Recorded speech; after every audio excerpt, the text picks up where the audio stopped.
What's going on, guys? Good morning. Welcome back to United View. Hope everyone is doing very well. Having a good Thursday, the 30th of January. We're nearly at the end of the month, nearly at the end of the transfer window. And here we are once again with another edition of the Transfer View. Hope everyone is doing very well. Be sure to smash a like on the like button. Be sure to subscribe, bottom right-hand corner. Oh, we've got a lot to talk about this morning.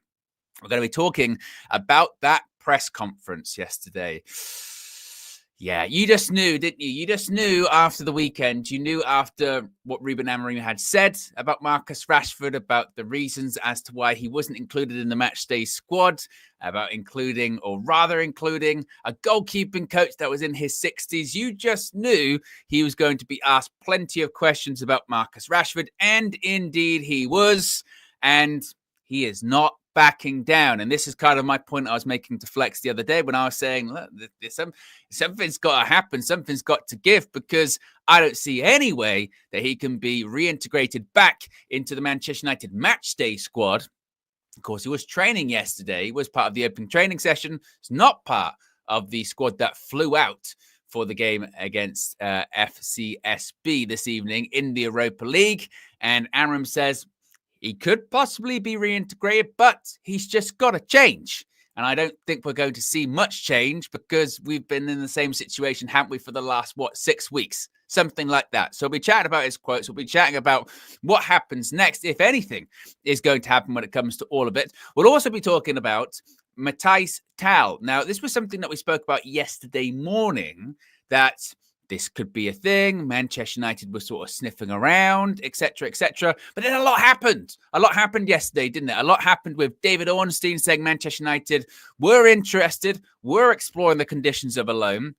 In addition to that, you're getting stuff from Fabrizio, from Florian Plettenberg, saying there are so many clubs interested in the Bayern Munich player. In addition to that, I don't know if you saw last night, pictures of him waving goodbye to the Bayern Munich fans, possibly. The suggestion was he wants to leave. He wants out by the end of this transfer window. There aren't any days left. It closes next week, but he wants out. And could he go to Manchester United? According to some ITKs on social media, how reliable they are, we shall see. Apparently, he wants to go to Manchester United. So maybe that could happen too. And of course, whilst we're live, anything can happen. So of course, I'll have my head on the swivel. As always, I'll be doing my best, Xavi and Iniesta, to be looking at the social media feed as it continues to refresh, because you never know. You never know when you're live what can happen. So be sure to smash the like on the like button. Be sure to subscribe, bottom right-hand corner. Already, we've got close to 500 people watching. Already, we're over 100 likes. If you haven't already, click the like button. I think yesterday morning we got to something like 700 likes.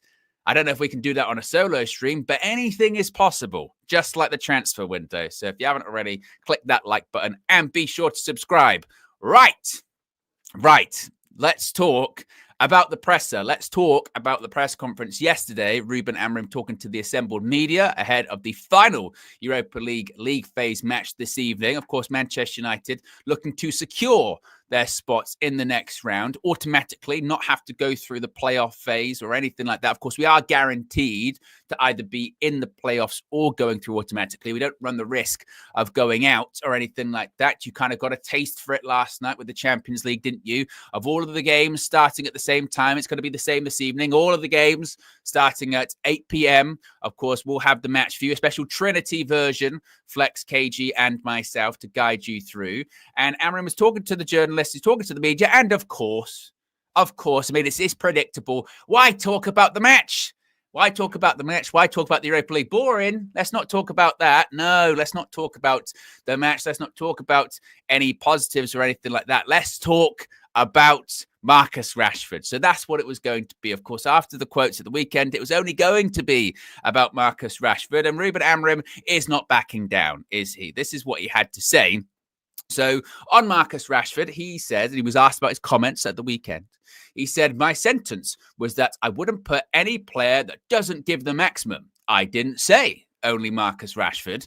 We are a better team with him. That's clear. But until the right moment, I won't change my mind.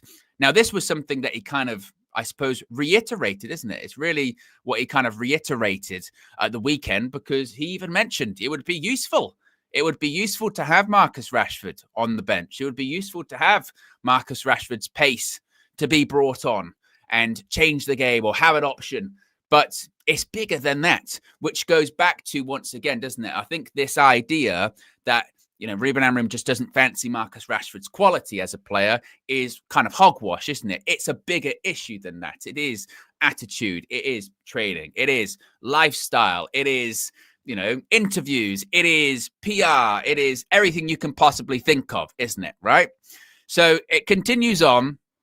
And he says, imagine a talent like Rashford. Our team should be so much better, but he has to change. As you see on the thumbnail, as you see in the title, he has to change. If he changes, we will use a talent like Rashford.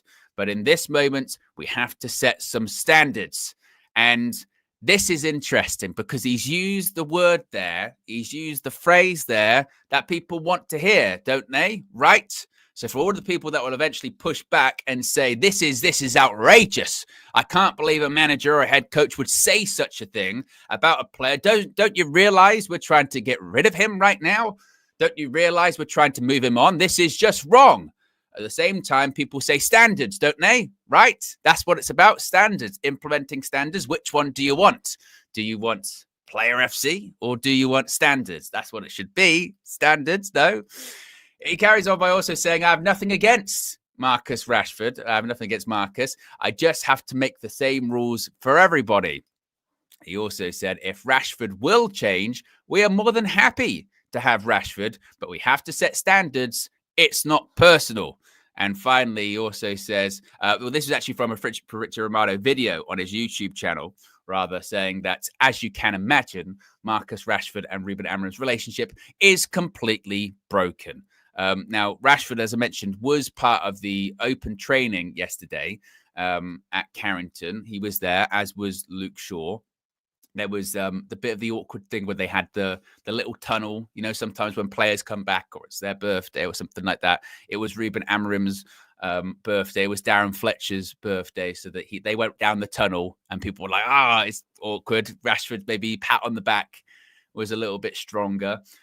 As far as, was I shocked that yesterday's press conference largely consisted of Marcus Rashford? No, of course, I'm not shocked by that.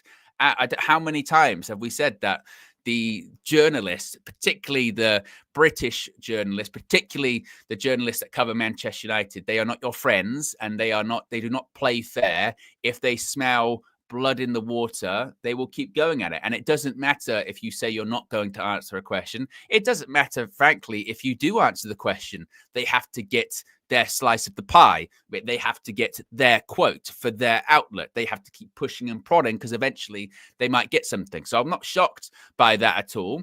I think when it just comes to it, it's once more, it goes back to what I've been saying for weeks when it comes to this whole issue is I don't see any resolution. You've got, as Fabrizio Romano is saying there, a relationship between the coach and the player that is completely broken. And this is a coach that hasn't been at the club very, very long. So it doesn't look like he's going anywhere anytime soon. You've got a situation whereby, the people in charge, Ineos, the board, whoever it may be, will be in a position where they would surely have to back their head coach in this regard. And you've got a player that, whilst he's training, he's not being involved in matchday squads. He hasn't been involved in matchday squads for weeks at this point. It's over. It is completely done. And what you've also got now is this weird place where this whole situation is at, where it's kind of being battled out in the media. It's being battled out in press conferences, on social media, with journalists and stories. And you obviously saw the stuff the other day with David Ornstein and Paul Scholes and Jamie Carragher with the clubs are interested, or he just needs to focus on training, or he should be banished. But what's not happening is it feels like a move isn't getting any closer. And I think my prediction still stands the same with this, is that I think we'll get to the end of the window. So we'll get to February 3rd. And I think on that last day, there's going to be some panic. And it feels to me like, there's been a sort of shift in the gears when it comes to Ruben Amorim about this issue over the last sort of shall we say, 7 days or so. That's what it kind of feels like, doesn't it? Because previously, a few weeks ago, he was, when he was asked about Rashford, training and, just it's for the best, same reason. But it's really got into overdrive, hasn't it? It's really been up to notch over the last few days, to the point where you feel like this. When I heard it on Sunday, when the full-time view was going on, that's when those comments first came out about the playing the goalkeeper or putting the goalkeeping coach on the bench. It felt to me like at the time that it reminded me a lot of the Raheem Sterling situation over the summer, whereby it was there was an element of finality to it, where it's basically, if the window shuts and there's no move, just not going to play. He's just not going to play. And I feel like that's what the situation would be for Marcus Rashford now, because it's very clear at this stage, Ruben Amorim's not going to change his mind. It's been several weeks. I mean, he comes out and you say, unless Marcus changes, or he has to change, and then we'll use him and we'll be, and he'll be involved. But it's not going to happen, is it? Let's face it. It's not it's not going to happen.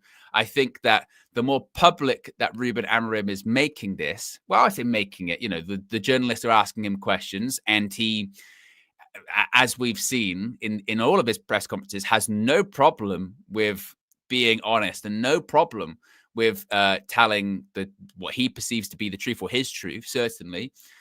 And I just think now it's going to be a case of, I don't care if you can't get your dream move to Barcelona or anything like that. You're going to have to get a move, because you're not going to be playing and you're not going to be involved. And it is a bit awkward, I suppose, with the fact that he is still training. There might be, as we mentioned before, there might be sort of legal reasons as to why that is the case. It was a bit like it with Aubameyang when he was at Arsenal, whereby you can't keep him out of training for so long and blah, blah, blah. But I push back on the stuff about this is damaging Marcus Rashford's value. This is damaging the price that we'd be able to move Marcus Rashford on for. This was kind of the argument that Flex and myself were having the other day about it. There is no value. Clearly, there is no value. There have been clubs that have had a look round. You've had his representatives, his brother, shop him around to clubs across Europe.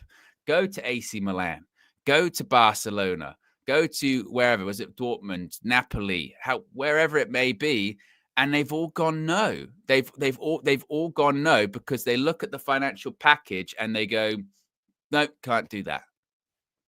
That's it. They go, they can't do that. Financially can't do that.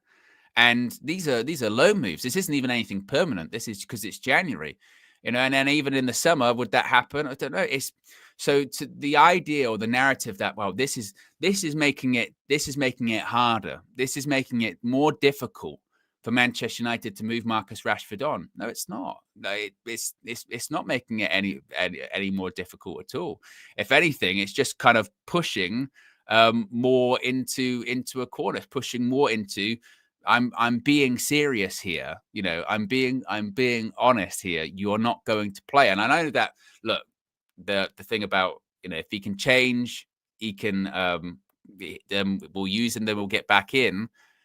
But you would naturally, surely you would say, like, if nothing's changed over the past 6 weeks, if nothing's changed, really since Ruben Amorim's come in, then what's going to change? And this goes back to kind of, fool me once kind of situation, isn't it? Fool me once, shame on you. Fool me twice, shame on me. And that's where we're at. And look, when it comes to, whenever we win or lose games, because we've seen that over the last few weeks, haven't we? Whenever we win a game or lose a game, it's, oh, wow, if Rashford was involved today, this had been a massive difference. It wouldn't really be, would it? Let's face it, it wouldn't. So Amorim says Rashford must change. I think he probably knows that change isn't going to happen. And now it's just once again an interesting case of what happens between now and the end of the window. What now happens between now and February 3rd? Does, Rashford's camp get it that legitimately he might not play between now and the end of the season? We'll see. We'll see. My prediction still is a loan, I think, will happen. And I think this will be one of those deadline day things that just rolls on and rumbles on. And we'll hear that, Dortmund have come in late, or I don't know, maybe a Premier League club has come in late. I don't know, Rashford said he didn't want to go to a Premier League club and this, that, and the other, but he has gone there for 6 months. He has gone to West Ham for 6 months. He has gone to wherever for 6 months. I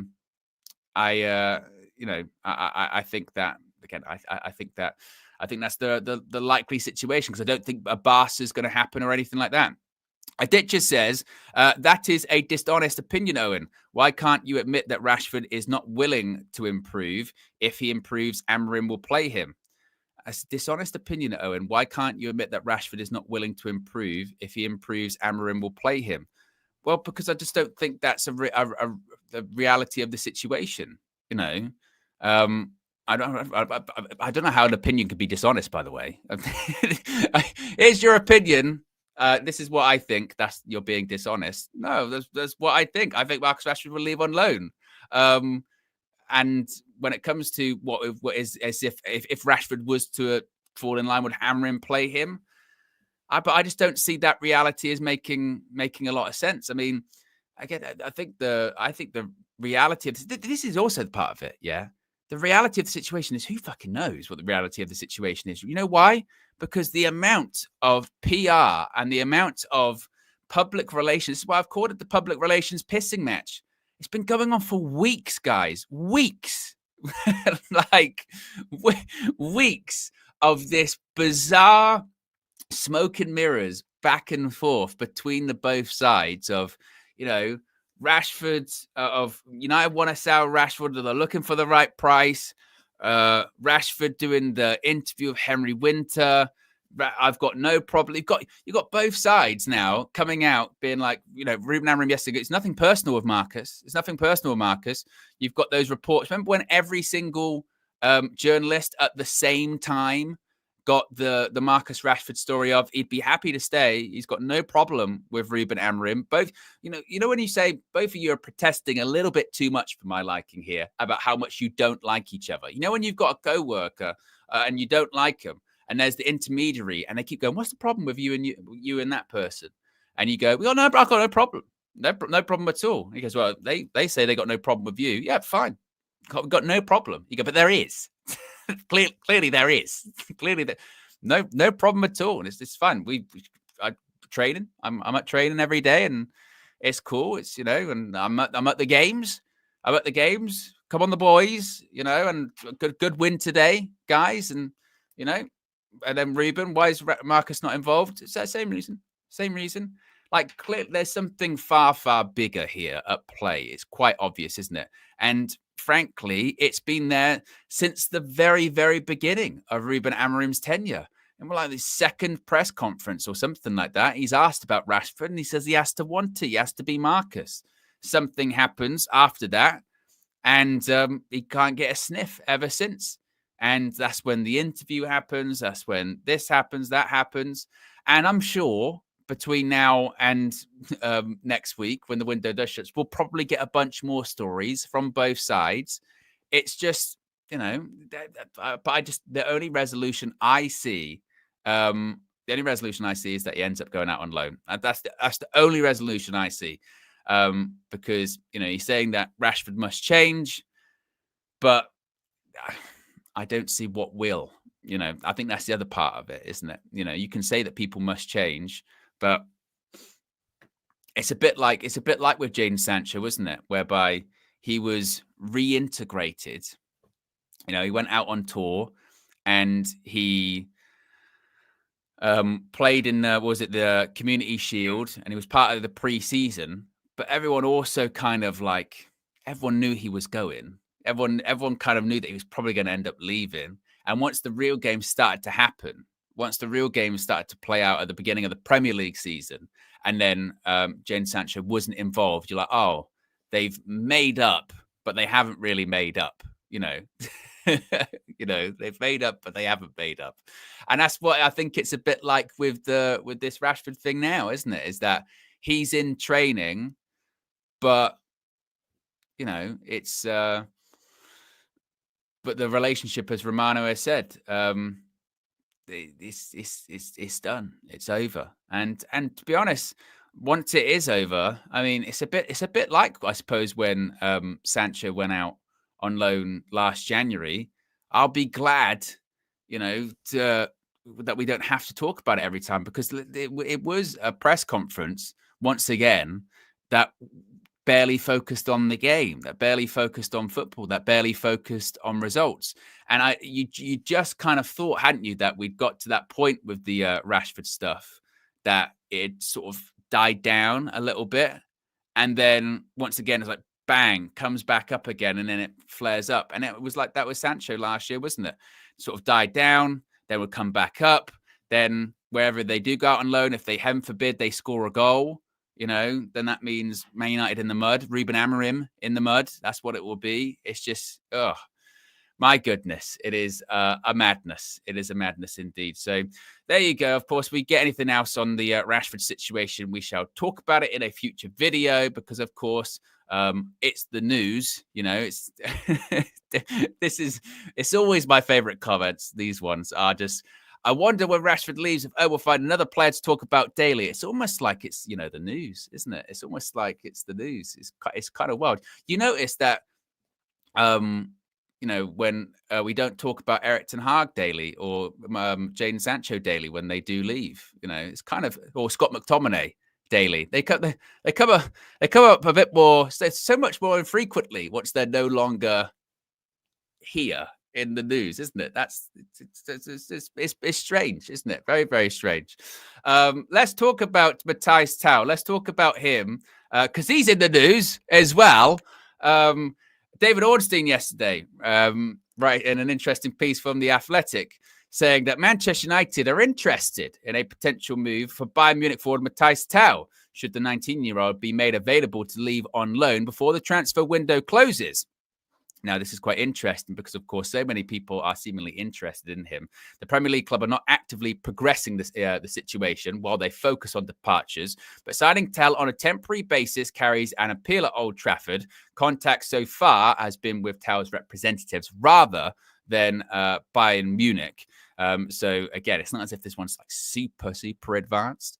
But Tel is another option being considered by United, but there would need to be further outgoings for any move to go forward. Anthony, of course, left the club on loan to Real Betis last week. Marcus Rashford, don't say his name, is available on loan this month, while winger Alejandro Garnacho has been the subject of interest from Chelsea or Napoli.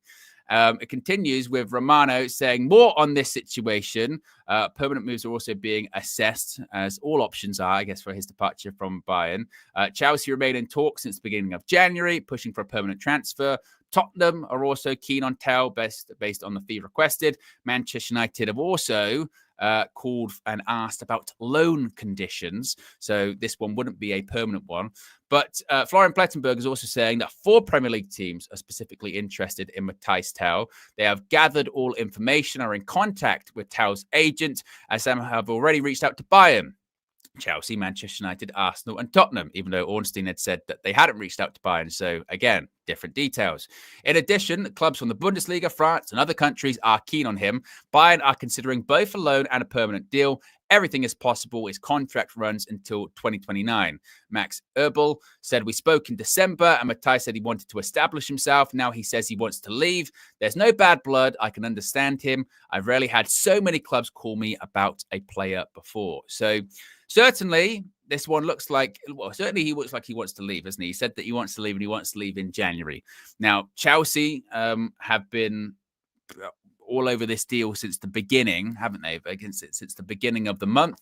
The United one is interesting, mainly because sort of, again, yesterday it really kind of came up from sort of nowhere.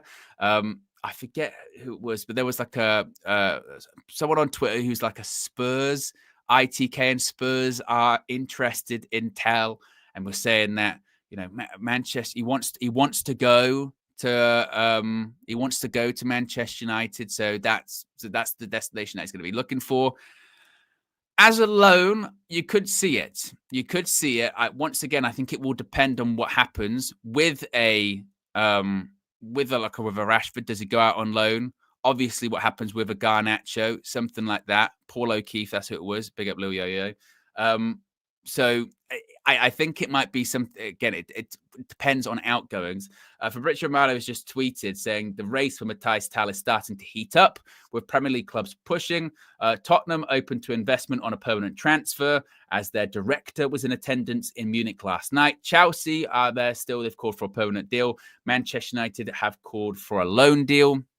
So this is also a funny one, isn't it? Because like we were sort of saying yesterday, flex myself on yesterday's show, that this is always what happens when it comes to, with these transfer windows, isn't it? Whenever it comes to these transfer windows, you do get to these latter stages, a week left, and deals that you just, you heard maybe a little bit about or not that much, or clubs start to panic for whatever reason, or they've been weighing it up the entire month, and then they decide, right, yeah, we're going to do it now. It was like yesterday with the Ollie Watkins thing with Arsenal. I saw that story from Fabrizio when it was like Arsenal put the bid in, 60 million quid for Ollie Watkins. It was rejected by Aston Villa.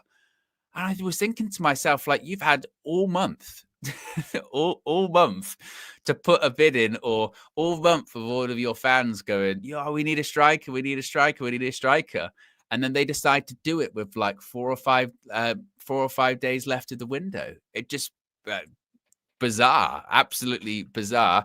And also at a time which Villa, they were having their Champions League match later on the evening, and they're also selling Duran to Saudi, which, look, he's going to make a shit ton of money there. But I think people were really looking at him going, he's going to be a brilliant striker. And then sometimes, when you go to Saudi, like, that feels like such a waste going out there. But I mean, if he wants to make the money, more credit to him. But so they're not now in a position to sell. They don't need to sell. They don't have the option to bring on Duran all the time.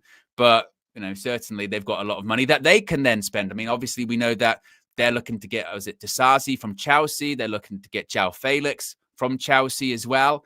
And then suddenly, now the money starts to move around a little bit, doesn't it? So then Chelsea now, if they go get, Disasi and possibly João Felix, even if it's on a loan, suddenly Chelsea have got more room to maneuver in January. That could affect Manchester United, because then maybe they put in an actual bid for Garnacho, or maybe they put in an actual bid for Mathys Tel, who they've been looking at for the whole window anyway. So you see, suddenly the dominoes do start to fall, don't they? The dominoes start to fall, and suddenly the money starts getting moved around, and clubs actually then do have that room to maneuver and actually put bids in. So, we know that obviously Chelsea, they're looking seemingly at getting a winger or getting a forward player, whether it is Tel, whether it is Garnacho. That will have an impact on Manchester United one way or the other, won't it? Because obviously if it's 60 million quid for Garnacho, we know that United have seemingly said that's the price that they'll do business at. If that happens, then would United, I don't probably think, put a permanent bid in for Tel. I think once again, they might look at a loan. They might even ask for Nkunku back for 6 months, no obligation to get them through to the end of the season. That they've got this space from a PSR point of view to go in the summer once again. With this Tel one, I look at this Tel one more linked to the Rashford stuff, as in seemingly, you've got Fabrizio, you've got David Ornstein, you've got Florian Plettenberg, all saying the same thing there about this one, that United really haven't considered permanent. They've asked for the conditions of a loan. And that might, Bayern Munich might be interested in that too, because he's still got time left on his contract till 2029. They might go, well, we want to get the right amount of money. He's a young player. Yeah, maybe he's not playing as much as he wants to. So, because of that, actually, let's put him out on loan, see how it goes. If he does well, we can sell him in the summer to United, or sell him to somewhere else, and we can get more money out of it instead of panicking really late on. And from a United perspective, they might be like, look, the main things we need to do with the days that we have left is see who we can move on, see if we can find a solution to this Rashford loan situation, see if Garnacho is going to stay or he's going to leave. If we do get any offers, keep talking to Napoli because seemingly they're not done. Obviously, Adeyemi is going to stay at Borussia Dortmund. So again, how does that affect if Dortmund wanted to go and put a loan in for Rashford too? So all of these things are sort of somehow interconnected and will somehow relate to each other. If I had to predict what I think is going to happen in the remaining days, of course, it looks like, I mean, today is Patrick Dorgu Day. He's going to fly, I think, to Manchester and do his medical and what have you. I don't know if it's going to be announced today or anything like that. Maybe it's announced tomorrow. We shall see. But I don't know. I have a feeling that there is going to be a loan incoming and outgoing, like I said, because I think the Rashford one is going to happen. I couldn't tell you where. It might not even be for a club that has been necessarily been linked to him at this point. I think as we get closer to the deadline, once more clubs will start to panic. They'll get nervous. They'll see who's out there, what's the last minute options, what can we do, and something like that will happen. And then Manchester United, then depending on what's happened with Mathys Tel, they'll go, oh, let's put a loan bid in. Let's see if we can go get him. Let's go see if we can get someone else in. Because even if Rashford does go out on loan, I know obviously he's not involved at the moment and he's not been in the matchday squads, but like Ruben Amorim has mentioned, it would be useful to have that extra player there. Anthony's gone out on loan. It seems like the Anthony and Dorgu ones kind of linked together, but it would, you'd want to get someone else in. You'd want to have that extra option. Even if it is on the bench, or obviously someone that fits better into Ruben Amorim's starting 11, whether it is an inside 10 or what have you. And maybe that is Mathys Tel, maybe that is Nkunku. So I think we're going to see, like I said, Rashford go out on loan and then someone come in on loan, whether that is Tel, whether that is Nkunku, whether that's, again, someone else we haven't heard about just yet. The only thing I think with the Tel one is just that because there are so many clubs interested, I'm not sure how long Manchester United will have at this deal, because as Fabrizio was saying this morning, Chelsea are interested, Spurs are interested, obviously other clubs around Europe are interested. And Man United might be like, well, we can't do anything until we've moved people on. And we don't necessarily know if they actually are going to be moved on at this point or how that's going to play out. So we're going to have to wait and see what happens. Whereas these other clubs, they'll have the funds and the means to do it quicker. And that might be the resolution, the sort of speedy resolution that Bayern are looking for too. So that is certainly an interesting one to watch. Who is going to win that race? If it was Tal, I mean, as people are saying, with Spurs being interested, why would he go to Spurs? Why would he go United? I mean, in terms of where everyone's at, Spurs, shit. I mean, absolutely terrible. Manchester United, less shit, not great, but less. It's still a turd. And you got Chelsea, who are like, well, we thought they were going to be pushing for top four. They've dropped off a little bit in the last few weeks, haven't they? So maybe you go there, or maybe you go across Europe into another club, but maybe you don't get paid as much. I'm not sure. So that is certainly one to watch, as is, again, a lot of those deals. It feels like there is a proper domino effect waiting to happen here, isn't it? Whether it's Garnacho, Rashford, Tel, Nkunku, They're all, as I always say with the January transfer window, there is always this sort of select pool of players available. And they've all sort of going to go somewhere. João Felix is involved in that actually as well, isn't he? Because he's not playing and he might be going to Villa. They're all in there somewhere. And it's just about where are they actually going to end up? Where are they actually going to go? And it's anyone's guess. I mean, with the Garnacho stuff as well, I'm just seeing that reports in Italy once more are saying that new talks are expected in the next hours between Napoli and United for Alejandro Garnacho. Napoli are ready to submit a new bid to try and sign the winger, but it looks like that. I mean, how many times have we heard that story there, by the way? But when it comes to Garnacho and Napoli, I feel like there's just been talks all the way through this January. New talks are planned, more talks are planned. We've got some more talks planned for Garnacho. And this is why I pushed back on the Napoli deal initially, because it felt like there was just such a big gap in valuation, didn't it? Between, I think they were going to do like 40, and Man United were looking towards like 60, and you go, that's a big gap to bridge there. Like, how is that going to get closer? And seemingly more talks, more talks planned, maybe another bid. Terence says, if Rashford keeps this up, he's going to end up like many other wonder kids like Lingard and Dele Alli. Is he best shape up and get his stuff together? Well, I don't. I mean, there are many there are many people, there are many footballers, that haven't lived up to expectation. I think, someone like Marcus Rashford, you mentioned there, this is the thing about Rashford too. It's not like he hasn't lived up to expectation in terms of what he's done.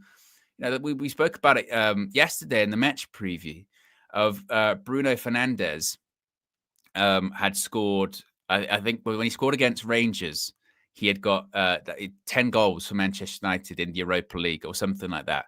And there was only one player that had got more goals in the Europa League, and it was Marcus Rashford. Marcus Rashford, in terms of a career at Manchester United, he's had a good career. He came through at a time which is a lower spell in Manchester United's history from what we used to be. But he still won FA Cups, still won League Cups, still won the Europa League, still played a lot of games, still scored a lot of goals. So it's not as if I wouldn't say Marcus Rashford is a failed wonder kid by any stretch of the imagination. I don't know if he was ever considered to be a wonder kid. Maybe he's had a fine career, I think, at United, to be honest. But I just think it's come to its natural conclusion. And I think nowadays as well, the idea of sort of the one club player just doesn't really exist as much as it used to.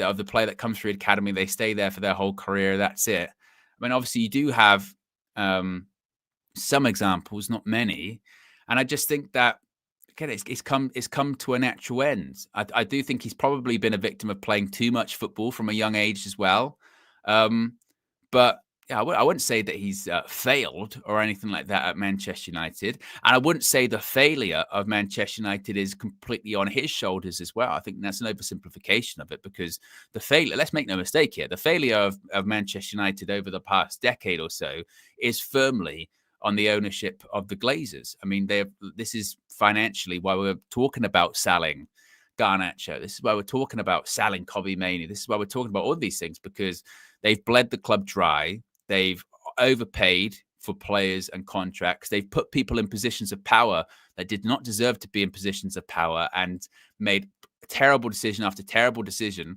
They focused on commercial revenue rather than performance on the pitch. And it's led to where we are today, where we're bottom half.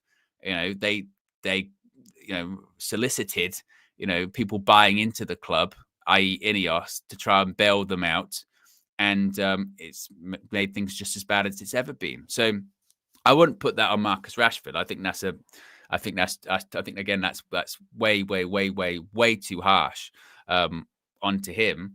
And again, I think as a career at Manchester United, I think he's done in terms of people that when you're a kid and you get into the Manchester United academy. I think if you said to any academy player right now, you're going to play. I mean, I don't even know how many games overall he's played for United, but like Ridwan says there, it's 138 goals, 63 assists, a Europa League, 2 FA Cups, 2 League Cups. I think if you said that to any academy player at Manchester United right now, you'd be they'd absolutely take that. They'd absolutely take that. So I wouldn't say that he.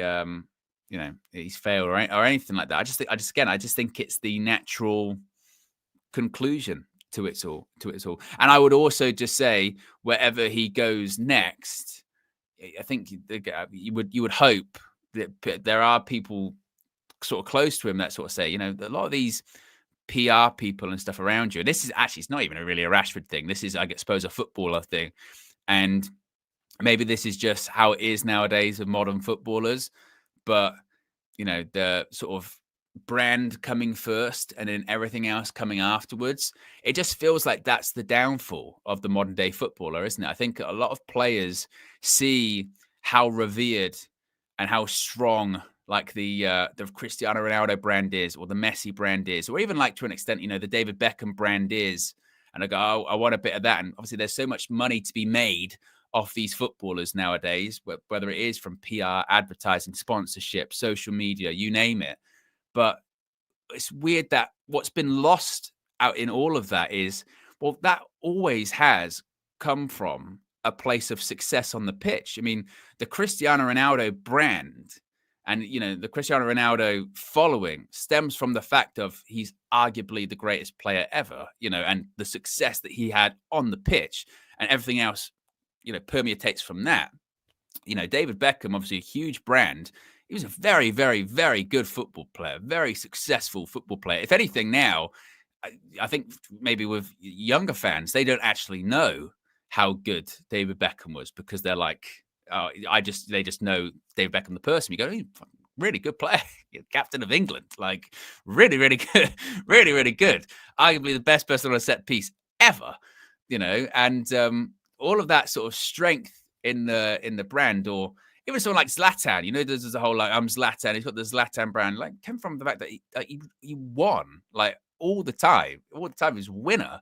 So it always comes from a place of like football should always come first, and then everything else will kind of just naturally rise with it.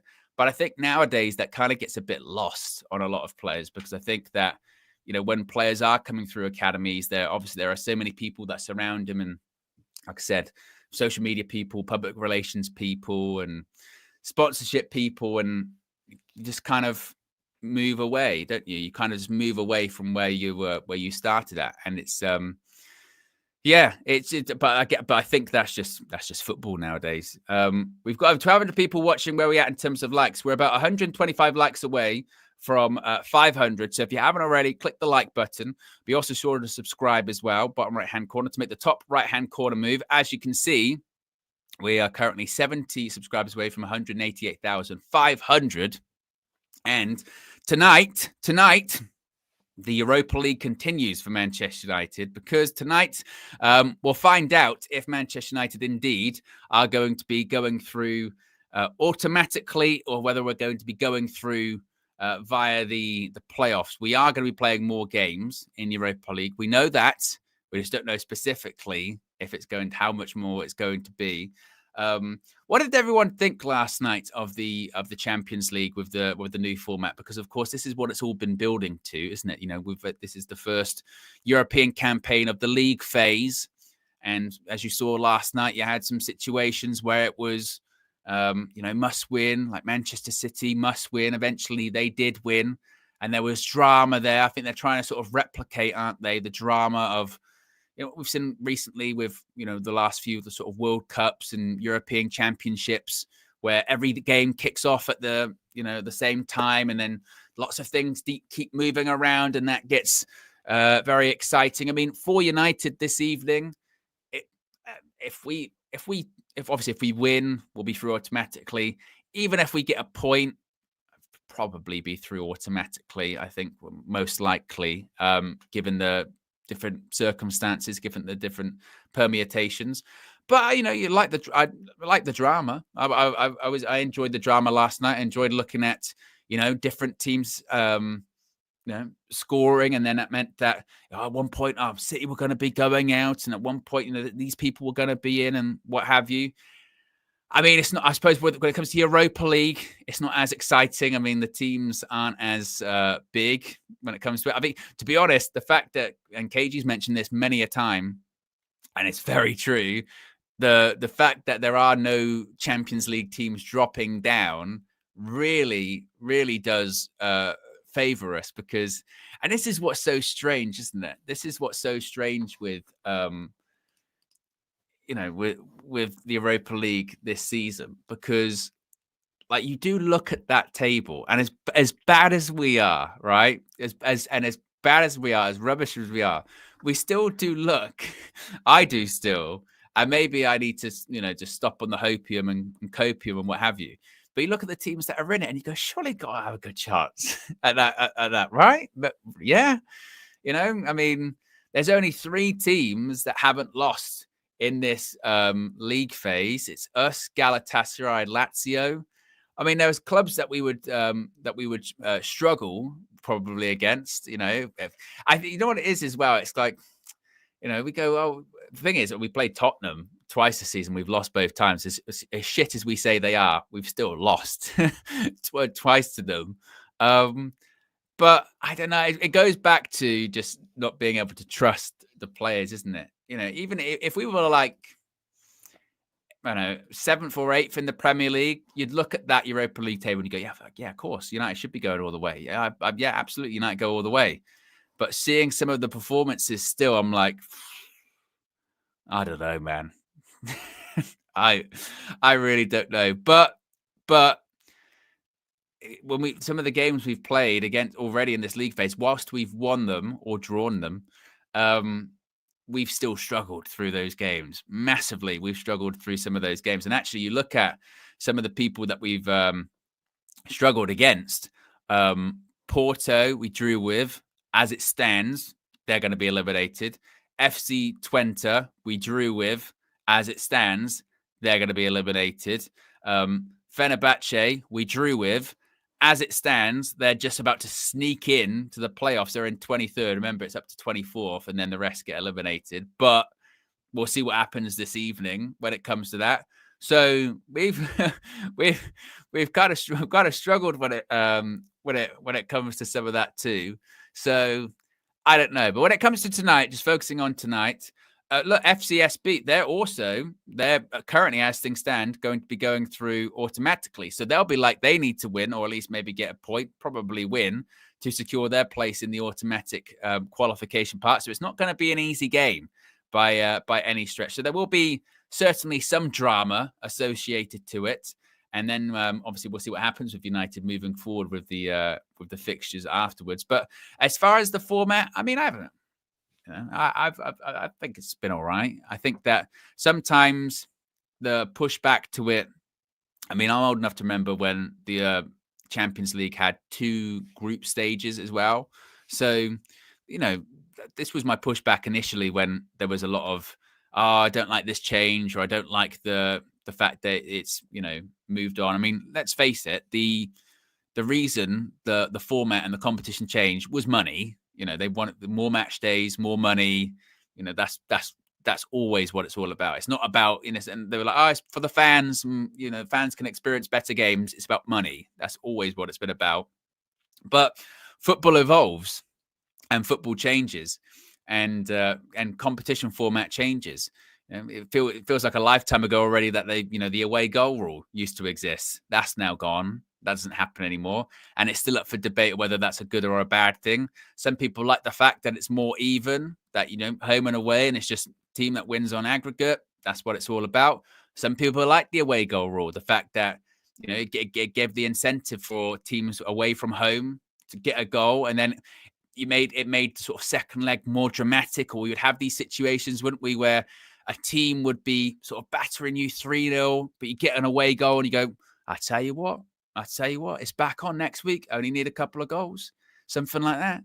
But then some people are like, no, I don't like that. I didn't like that. So football changes. Football evolves over time. And I didn't have really too much of a problem with that. I suppose in the Champions League, it did lead to some bigger or more high profile matches from in the league phase, with big teams going against each other. With the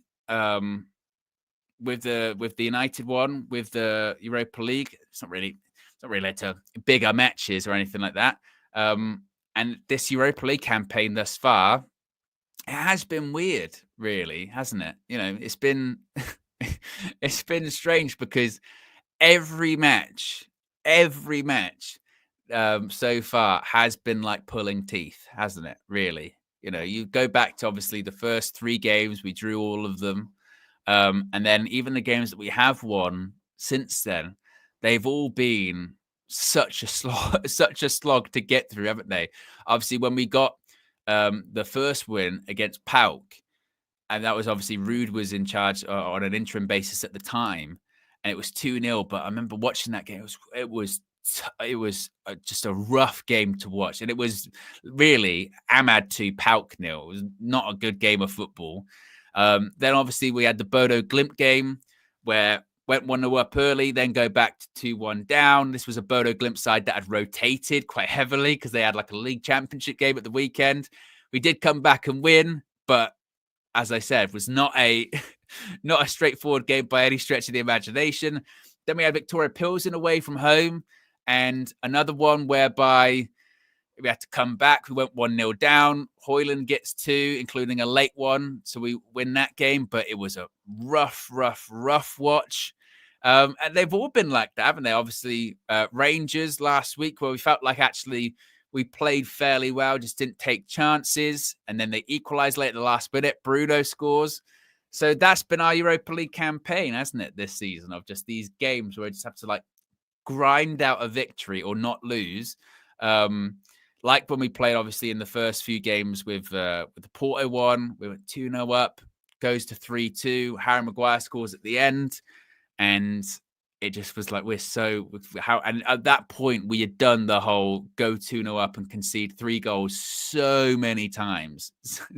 so many times. It was bad. So, but here we are at the end of the league phase.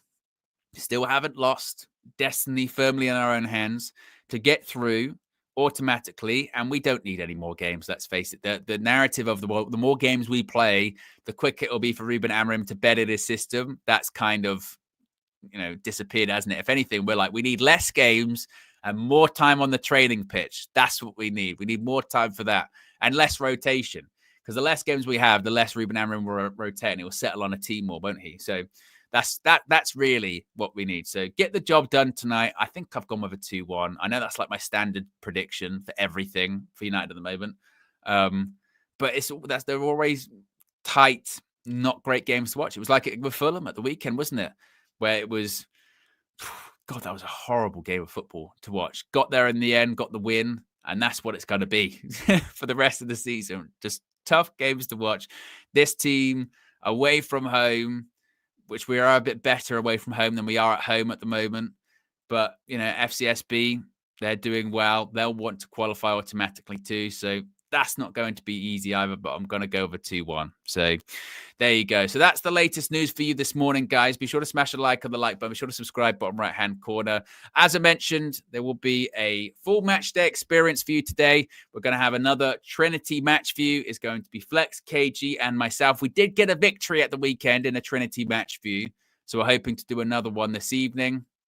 And then, of course, we'll have fan views, player ratings, all that fun stuff. In addition to that, of course, then we have a match on Sunday, which is Crystal Palace at home, which I'm not looking forward to, by the way, because that is just such the game we've been losing recently. And I know Palace have been not anywhere near as good this season, but they're in and around us at home. But focus on tonight first. Just qualify. Get that done, and then we'll focus on everything else that happens afterwards. Big up to everyone tuning in. We'll see you again later on. Stay tuned for more content, and I'll speak to you again soon. I'm out of here. Peace.